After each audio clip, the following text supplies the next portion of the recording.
কম্পাসের আজ কলেজের প্রথম দিন। মোনালিসা কম্পাসকে বলছে, ওয়েলকাম চিটার কম্পাস বৌমা। মোনালিসা মনে মনে বলছে, চোতার জন্য পাশ করেছি আর তোর এগেনস্টে দলও তৈরি করেছি, দেখ কী হতে থাকে।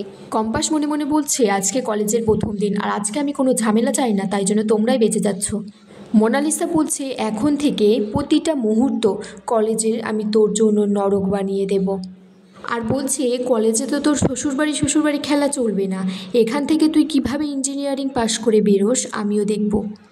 তারপর দুজন ছেলে বাইক করে এসে কম্পাসকে ধাক্কা দিয়ে ফেলে দেয়। কম্পাস বলে, মা বাবা, তোমাদের জন্য আমি আজকে এই ইঞ্জিনিয়ারিং কলেজে ভর্তি হতে এলাম, আর আজকেই আমার সাথে এরকম হলো, আমার শক্তি দাও ভোলেনাথ।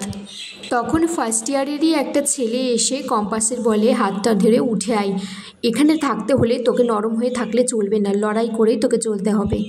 ভিহান এসে কম্পাসকে বলছে, তোমাকে রং কে দিয়েছে, কলেজে পা দিতে না দিতেই শত্রু বানিয়ে ফেললে। এদিকে ক্লাসে একটা ছেলে পড়াশোনা করছে, তখন মোনালিসা এসে বলছে, যা যা পিছনের বেঞ্চে গিয়ে বস। আর একটা মেয়ে এসে বলছে যে, মোনালিসা, বিহান স্যারকে কলেজে দেখলাম, কম্পাসের সাথে কথা বলছি। আর বলছে, কম্পাস তো বিহান স্যারের ওয়াইফ, সব কথা যদি ওকে বলে দেয়। বিহান কম্পাসকে বলছে, তুমি কি জানো আমি তোমাকে কলেজ থেকে বারও করে দিতে পারি। কম্পাস তখন বলছে, বাহ, ন্যায় বিচারক তো তোমার দারুণ, ভাগ্যিস তুমি সত্যিকারের বিচারক হওনি, না হলে কত নিরপরাধ মানুষ যে আজ মরে যেত।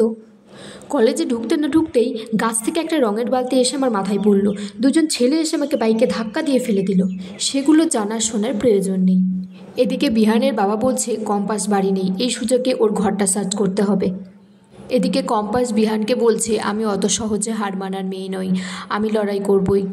বিহান তখন অন্য একজনকে বলছে যে, এই কলেজের সিসিটিভি ফুটেজটা ভালো করে খতিয়ে দেখতে, কে বালতিটা ওই গাছের মাথায় বেঁধেছিল।